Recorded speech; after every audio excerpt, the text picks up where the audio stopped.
Hello, sippers. I'm Martia. I'm Demetrius. I'm Renee. And welcome to this week's episode of Sip and Unwine True Crime Podcast. Hey, ladies. Hey, sippers. Hey, everybody. We're back. Hey. Feels good to be back. Oh, my goodness. Back from our breaky break that we had, and we're at a new season. Yes, Child. Season 2. Can y'all believe it? I know. We back at it, though. I missed y'all, so I'm good. I did too. Same and here, ladies. And we got a little crowd following us. Thank you, sippers. Thank you. Yes, sippers. Thanks so much for the support. Even on our time off, we still was engaging with y'all. That was so fun. And we did our lives on Wednesdays. Some Wednesdays during our break too. So I mean, we're still there, and we're, you guys can catch up with us on Instagram or on Facebook, but I would suggest the Instagram. Be the first one. That's the number one spot. Right. Instagram. Yeah. So, ladies, we're going to move right into our case, the first case coming back for season 2. But before we get started, I want to let our sippers know, just real quick, we're all drinking some delicious wine tonight. And if you've been listening to our podcast since season 1, early days, you know that we took a trip last year to the wineries in North Georgia. And we all purchased, yes, it was. And oh my goodness, some of the best wines, right? So we all purchased a wine called Georgia Old Blue, and it's a blueberry wine. And it tastes so good. I normally like to put what's the alcohol content? I normally like to put that alcohol content out there, but ladies, I don't remember what it is because they didn't put it on our label. But if I remember correctly, I think the tour guide said this one was about 13%, but it's really good. I want to say you're right, because that's the only reason why you purchased. Okay, thank you. Right. It wouldn't have been no punk ass 5% or nothing like that. Exactly, right. And we all three got the same bottle, and it's so good. So I'll post a picture on our page just in case anyone wants to Google it and see if they can order it online. So, all right, ladies and sippers, I'm going to move on into tonight's case. All right. Are y'all ready? Yes. I think. Oh my gosh.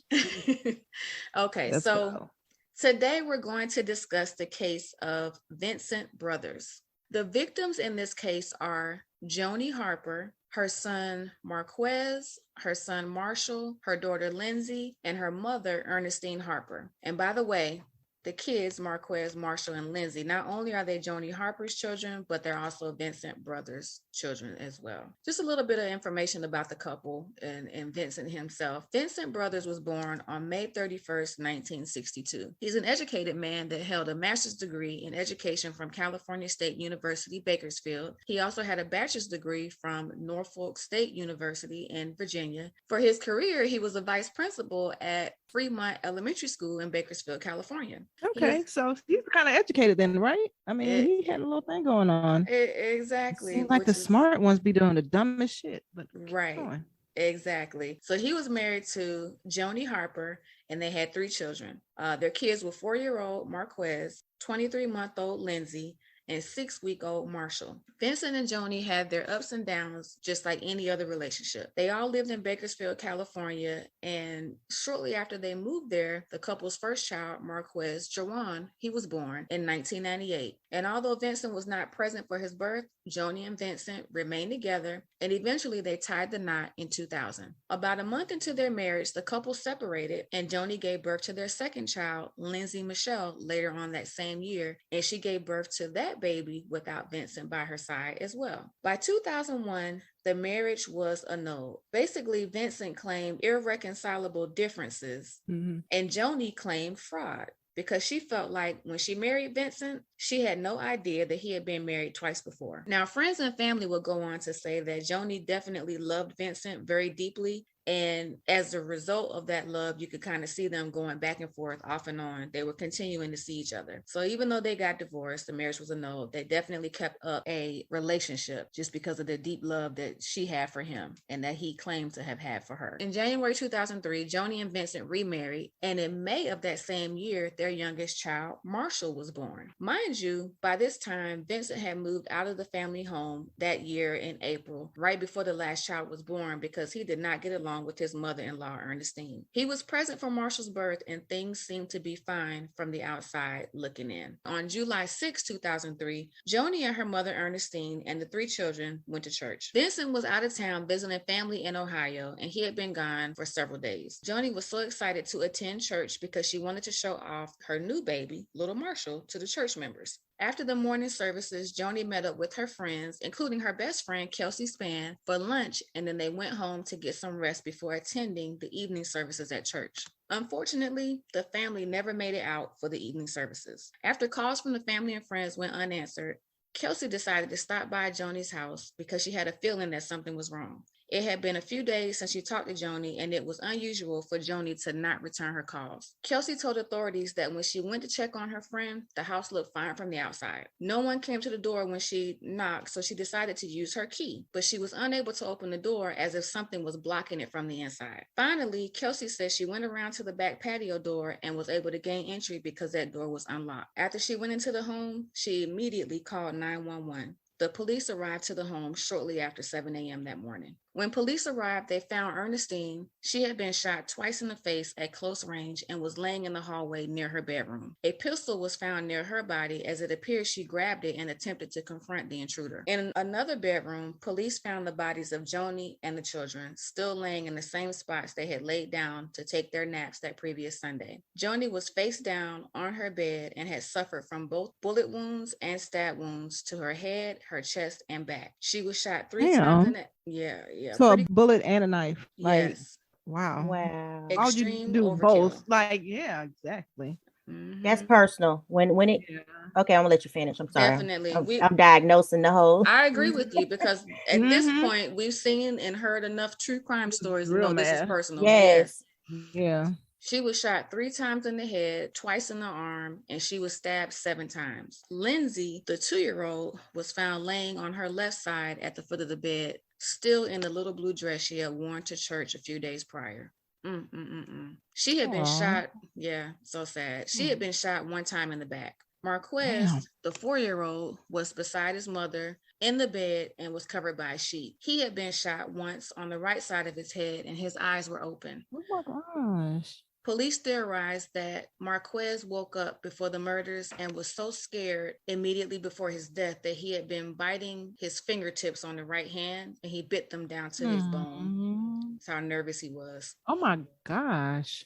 Initially, authorities thought that the baby Marshall was missing, but no, they found him under a pillow near his mother, and he too had been shot in the back just like his sister. This is probably one of the most horrific cases I've covered so far. And I don't know if you all have heard of this man. Oh my God. When you do kids, I just, I want to fight everybody. Okay. Yeah. I don't know if you all have heard of Vincent Brothers, but I haven't. No, this is never heard of him. I've never heard of him, never seen an episode about him or anything. So moving on, authorities were able to determine an intruder had broken into the home, entering through the backyard and gaining entry from the rear of the house. So as I mentioned earlier, the best friend, that back door was the way that the best friend Kelsey was able to get into the house. So once the intruder got in, they know the intruder had to be armed with a .22 caliber pistol and attack the family as they were all taking a nap. Although Vincent Brothers was a suspect from the beginning, he was not arrested right away. Police were able to track him down at his mother's house in North Carolina, and they gave him the news about his estranged family having been murdered.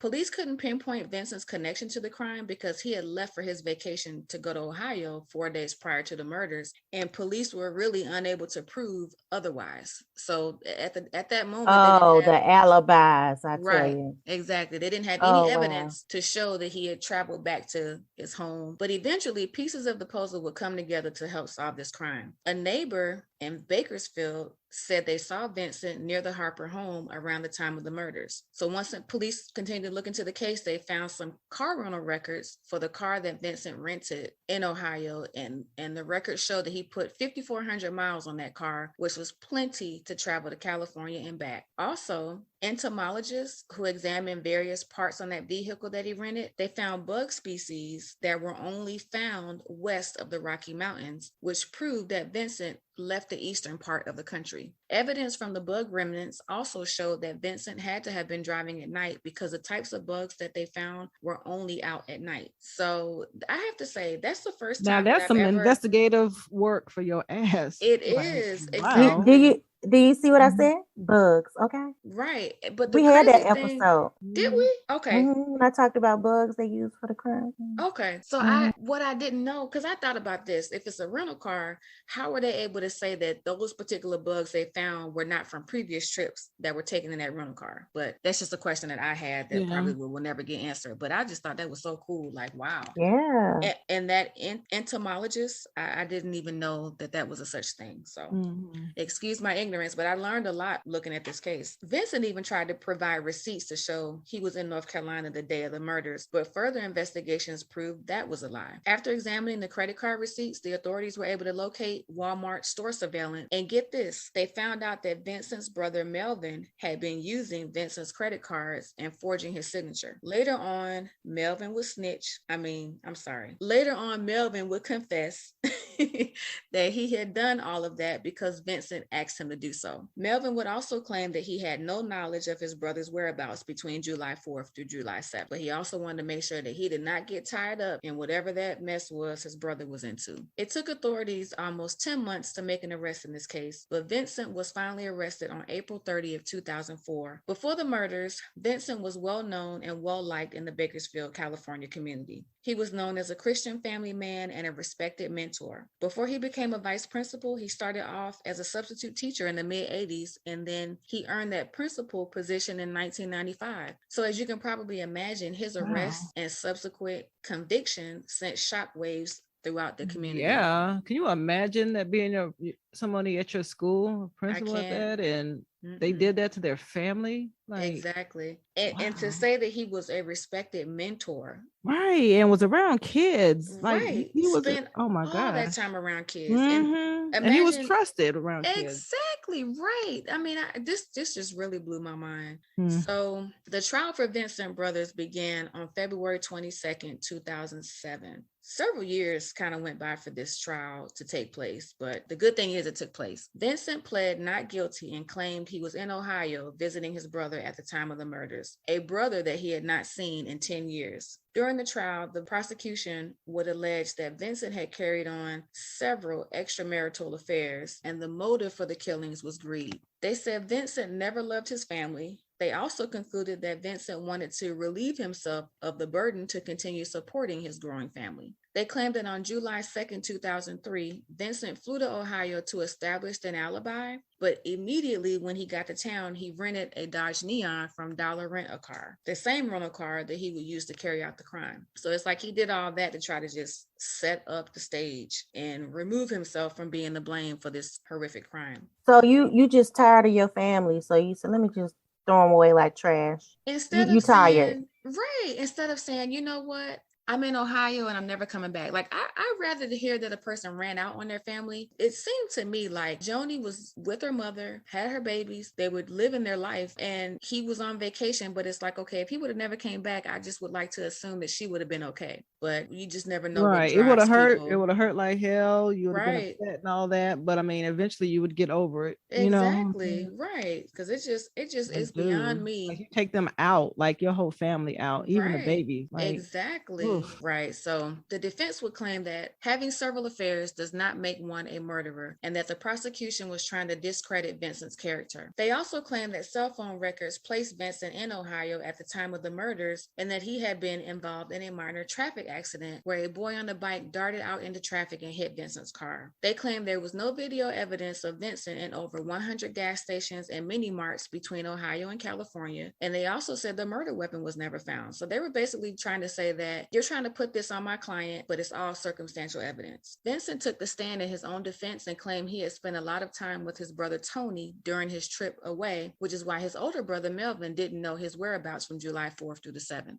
During the crime scene investigation, a glove tip containing Vincent's DNA was found underneath the purse of Joni Harper, but the defense argued that Vincent's DNA would be found in that home since he used to live there and he used to do odd jobs around the house for Miss Ernestine. So, I mean, the defense really tried to get him really off the hook for this You crime. liar pants on fire. So ladies, get this. Vincent's brother was subpoenaed to testify in court, but he disappeared. A $100,000 arrest warrant was issued for his arrest. Also, Columbus police actually tracked down the man that was involved in the accident that Vincent claimed to be involved in, and that man was able to testify in court. So Vincent went above and beyond to try to cover his tracks here. So April 24th, 2007, during the trial, Vincent took the stand. And at this time, of course, it had been more than 3 years since the Harper family was found slain inside their home. And during that time, Vincent never spoke about the slayings or his whereabouts. But on April 24th, he wanted to speak about it in court. When he got up on the stand, he said Joni, Marquez, Lindsay, Marshall, and Miss Harper. He said that in a whisper. And one by one, as he read those names in a whisper, he was tearing up and crying. I don't know what I would do if I had to sit in the courtroom. Yeah, I don't know what I do. No.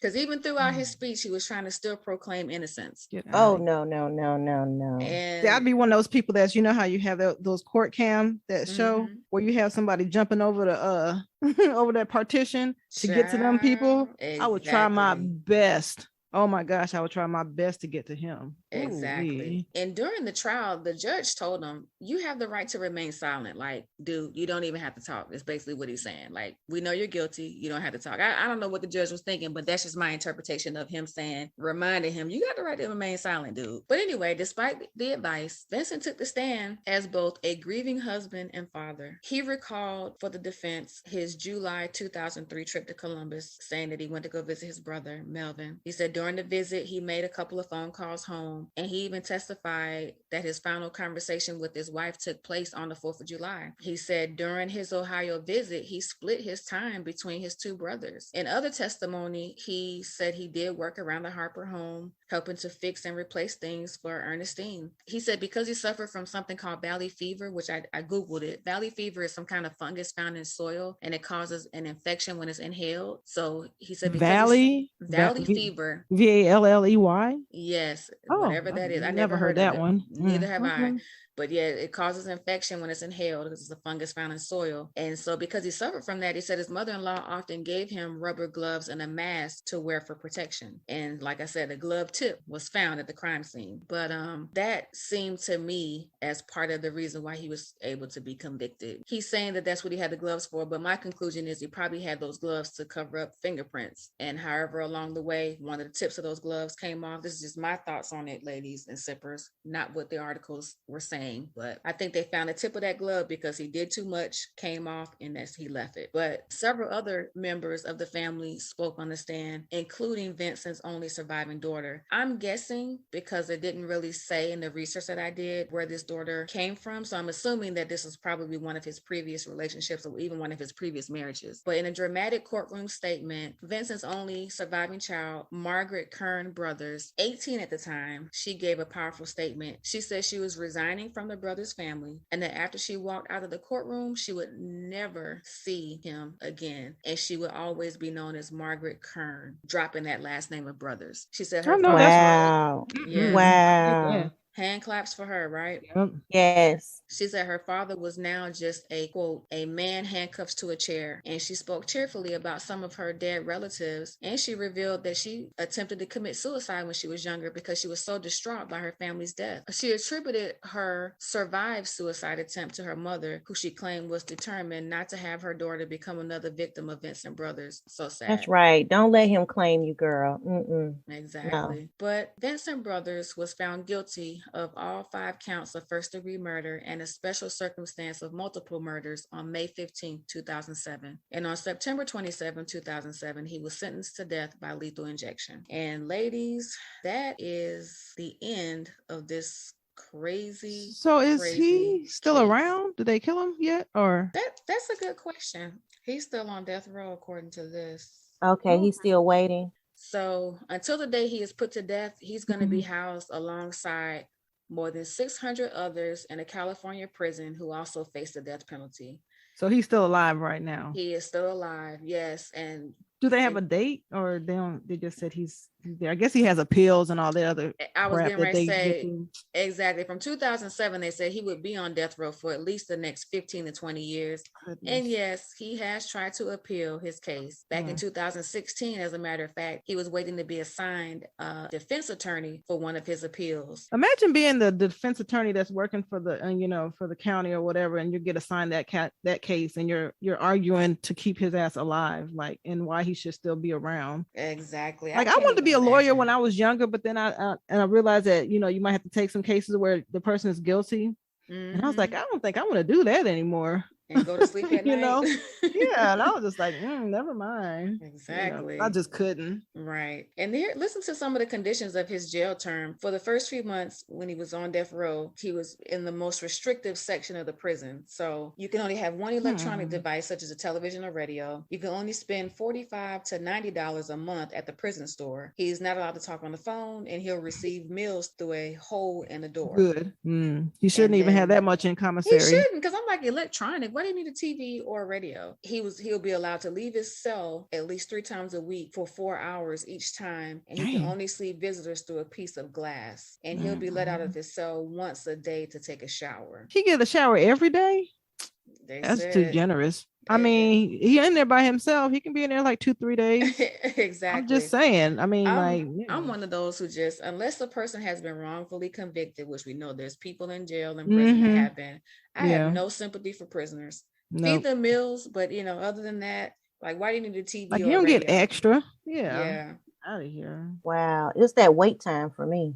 Exactly. I don't know. I'm in between the executions and not in between, but that was horrible. You took kids, man. Your own kids. Yeah. Your own flesh and blood. Come on, man. Like, how can you point a gun to your kid's head or their back or whatever? Terrible. I'm like attacking your family while they're sleeping, which makes me feel like he probably was inside waiting on them to get home, or waited on them, went inside after they settled down or something. Who knows? But they said for the first couple of years after he was in prison, his mother was the only visitor he had. So I just kind of feel like, wow. Think about it, that's your child. Ooh, child. I wouldn't even know if I'd be able to visit you, but I mean, I guess I probably would, but maybe. I don't know. I'd need some time on that. Like, took my grandbabies. Exactly. Yeah, that's just so terrible. I can't even imagine. But the sources for this particular episode were Murderpedia and Bakersfield newspaper. Were the primary sources for this particular case. So, ladies, unless you have anything else to add to this particular case, I don't. Okay. Yeah, I think it's time to close the book on the case of Vincent Brothers. Terrible. Wow. I'm surprised I haven't heard about that one though. Man, I was surprised I hadn't heard about it either. So the next thing I want to move into, ladies, if you have more time for me, because I know that was a doozy there. I always say that about our cases, let's do it. This next segment is a case of the unsolved and unusual. And this is a case that's actually been in the news lately, and a lot of people have been chiming in on it. All right, ladies. So moving into this case of the unsolved and unusual, I want to highlight a case of a young woman. Her name is Lauren Smith Fields, and she is, I believe, 23 years old. And I'm going to read an article to you. Source for this is BET, and this is actually one of the most recent articles as of today, because it's been a case it's a few weeks old, but it's been developing since the family came public asking for help. So after authorities have said there was no foul play in the death of 23-year-old Lauren Smith Fields, her death is now being investigated for potential foul play. According to CNN, officials stated the department's Narcotics and Vice Division has opened an investigation which will be assigned by the U.S. Drug Enforcement Administration. Acting Police Chief Rebecca Garcia said in a statement, police are focusing on the factors that led to her untimely death. Back on December 12, 2021, the Black TikTok influencer was found dead in her Bridgeport, Connecticut home after going out on a date with a white man from the dating app Bumble. Have y'all heard of Bumble? I have. Okay. I've never heard of Bumble. I've only heard about it through searching through true crimes. I only heard about it from one of our friends who uses it. Okay. So is it geared towards a specific population? Like, is it a Christian mingle type? Oh, it isn't. Okay. I don't think so. Okay. I was just curious. The unidentified man who was the last person to see Smithfields alive reportedly called 911 after realizing her nose was bleeding and that she had stopped breathing, according to the incident report. So on Tuesday, January 25th, the Connecticut office of the chief medical examiner found that Smithfields died of acute intoxication due to the combined effects of fentanyl, promethazine, and hydroxine, and alcohol. On January 20th, that's a lot, right? On January 23rd, Darnell Crossland, Smithfield's family lawyer, told a Connecticut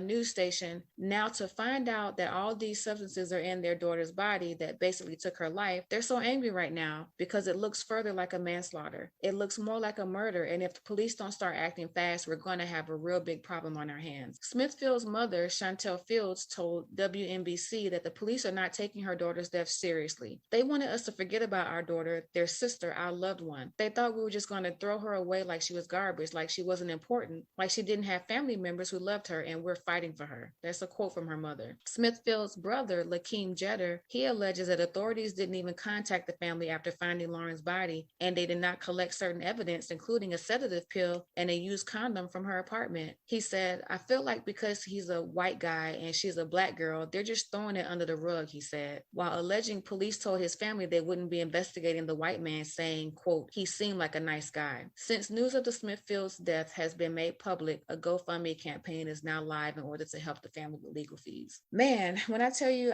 when I first heard about the story, I just was like, wow, this is crazy that this is happening with this family. But it's so many times that we hear about these stories because the family decided to make it public, not because authorities made it public or not because the news made it public. And they had to do their own private autopsy. Exactly. That's crazy. It is so sad. So anyway, I wanted to highlight that case just to kind of get more ears to, hear about it, and maybe somebody will come forward with something that they may know. Yeah. So the guy wasn't questioned or thoroughly, and he's just like, he's living his life now still. Just wasn't arrested or anything. Exactly.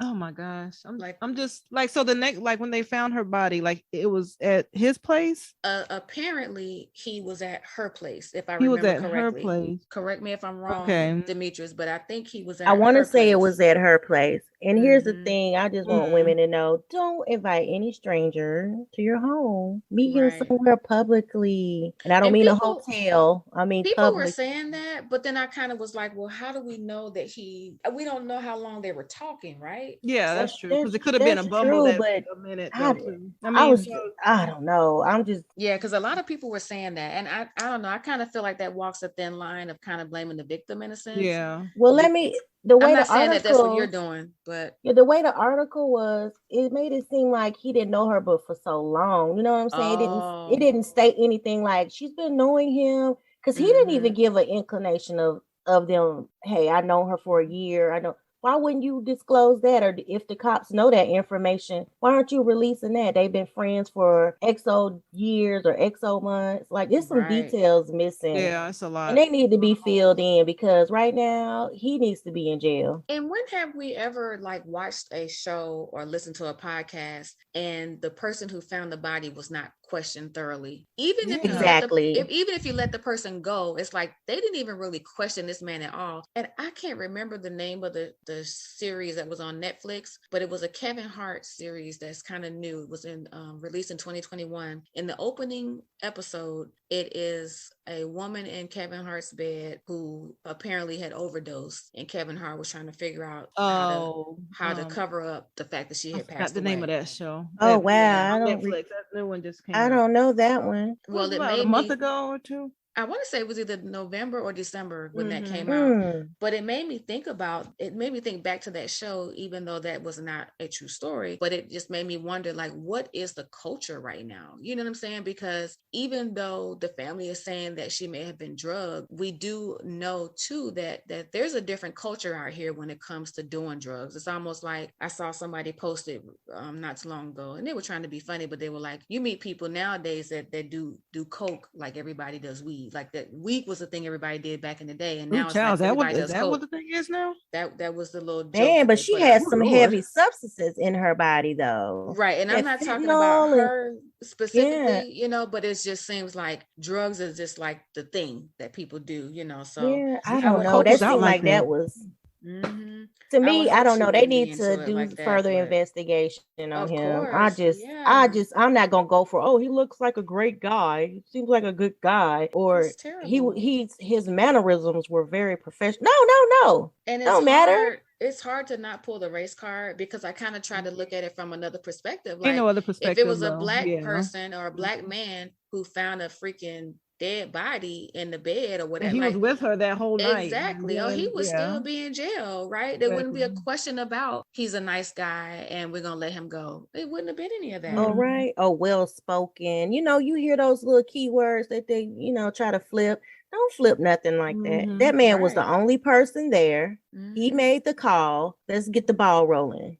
Right, exactly. Also, this is another case that I think the article was dated January 23rd from the Rolling Stone. That's the source for that article. They said a second family has joined with the family of Smithfield, saying that they just had similar accusations that the police department is not doing what they second family? Do. What is that? Another family just came through to support Lawrence Smithfield's family. Oh, I thought it was another person out there that he did that. Okay. No. Just to say that the police, they're not doing their job and they're just backing them up on that. Yeah. Man. So but yeah, so just to kind of just talk a little bit about the young lady who passed away, Lawrence Smithfield. They said that she was a daddy's girl, and I saw her, not to interrupt, I saw her mom's interview, and that mom was, when I say sobbing, y'all. Yeah. I was like, no way.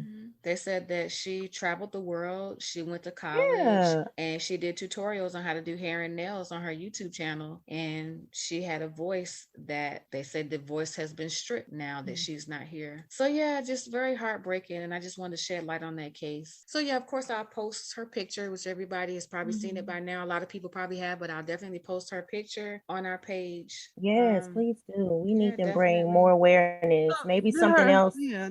Did her parents or anyone say that she had a issue with drugs, that the drugs that were in her system, like any kind of? They haven't said that, and I think that's why they're trying to say that she was definitely drugged. Because I'm just wondering, like, you can prove, like, I mean, if it's like, if they can do a toxicology or whatever to see like how long something's been in the system, like for, like if she has long use of it, like maybe they can probably take her hair and see if it's in, because doesn't it show up in your hair if you've done like drugs for years? That it'll show up there. And it's just amazing how I just can't believe. Yeah, it just seems like you just can't say that and just be like, oh, okay, well, you know, you go on about your life. And just to know this man is not even a suspect. Like, look, I just want to point that out. He didn't get arrested, but he's also not considered a suspect in the case. I just don't get it. We're in 2022 and we are still doing this.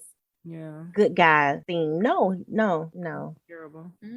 But anyway, like I said, I'll put a brief summary of the case and definitely put up this young lady's photo. And if anyone has any information, I'll definitely put the numbers here to contact the police department.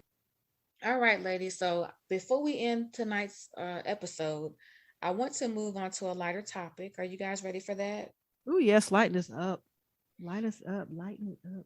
Ooh, so this is a really quick take another sip. So I'm not familiar with Machine Gun Kelly. Do y'all know who Machine Gun Kelly is?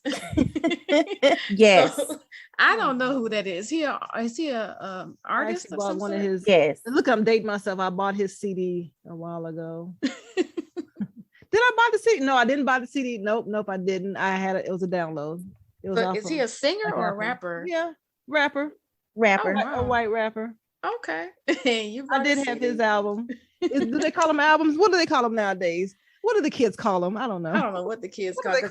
They just download. I think they still they still call them albums because that's the way they have to. Okay. You know, I bought one of his albums back in the day. Yeah. Wow. Was he anything like Eminem? Because that's the only white rapper that I used to be crazy about. Him and Paul Wall. Rapper. He's a good rapper to me though. I mean, he got a nice little flow about him. Okay. Well, Machine Gun Kelly is apparently engaged to Megan Fox, which I know who Megan Fox is. And the engagement ring that he gave her is $340,000. And in an interview recently, he said that the ring is actually thorns, so that if Megan tries to take it off, it hurts, since love is pain. Sounds so stupid. Oh my God. So basically, let me take another sip on that. That just sounds stupid. So he's just so the quote is that he says, yes, in this life and every life, beneath the same branches we fell in love under, I brought her back to ask her to marry me. I know tradition is one ring, but I designed it with Stephen Webster in mind, with the emerald as her birthstone and the diamond was his birthstone, set on two magnetic bands of thorns that draw together as two halves of the same soul, forming the obscure heart that is our love. So, and I guess the engagement happened on January 11th. So that, is interesting. People are saying it's stupid. People are saying that it's debatable as to whether the thorn really hurts her when she pulls the ring off, but there's just the symbolism of it all. It's like, okay, but this is what got me, ladies. At the engagement party, they drank each other's blood after the dramatic proposal. Y'all can have that. No, I ain't know that. Okay. Now, I thought you said this was going to be a light topic. That's when I said, a light topic. I get to the point where I don't even care no more. Whatever. Y'all stupid. It is. Renee. She said a light topic. We are now engaged in vampire. It's a light topic. They didn't kill anyone. They didn't take anyone's life. Oh man, what is that supposed to mean? What does that mean? Like, vampire, what does that really mean? Vampire. Nothing. I am a vampire. Y'all gonna stay together because y'all drink each other's blood? Like, no, that's stupid. I just was like, are people really out here doing this kind of stuff? I guess. Because this story is not. It's a few days old. So by the time I came across it, was a week old. I don't know. I've never heard of such. Like, I know that I've heard of everything is so offensive nowadays. I don't know what they call devil worshippers now. I just call them vampires. Like, you're just being a real vampire in real life. That's the only time I ever heard of anyone drinking blood was in the 90s. Devil worshippers, Satanists, whatever the proper name is, right? Whatever that is, whatever y'all do over there. And I'm not saying that they do drink blood, but that was the only time I ever heard of like people accusing humans of drinking each other's blood. Vampires. So hear about it for a proposal, an engagement. I mean, so they had it set up already, so they already drained their blood, like they already had like an IV and had it to the side beforehand. Like, I'm confused. Like, when does it happen? I wasn't at the event, I have no idea what the details like after were. After you give her the ring, then you guys okay, go to sippers. I'm gonna exit on this note. I love you, ladies, but oh my god, what? Like, what? Man, y'all gone with that craziness. See, that's why no, I ain't gonna say that. That's not nice. Oh man, that is crazy. Yeah, I'm like, okay, so people are drinking blood at engagement events or whatever. I just had to put that in the mix here because it just caught me off guard. What? And I just say whatever floats your boat. No, not even that. I mean, it's floating their boat right now. It is floating their boat. That's stupid though. Did you find out? I didn't mean to say, but I mean that's stupid. Don't worry. In 2024, they are now heading for divorce. Like, it won't. But anyway, ladies and sippers, that will conclude this week's. Oh my gosh. Yeah. Anyway, ladies. Yeah, that was crazy. Sorry, sippers. She had to do a job tonight. Oh. Sorry, sippers. She had to do a job tonight. Oh. Y'all are crazy. Anyway, ladies and sippers, that will conclude tonight's episode of the Sippin' Unwine True Crime Podcast. And I had such a great time with you ladies tonight. I did too. Well, sippers, make sure you follow us on Instagram, Facebook, Twitter. Yes. Podbean and all the other places where podcasts can be listened to. And make sure you share us with your friends. Thank you. Bye, sippers. Bye, ladies. Bye, ladies. Bye, sippers. Bye.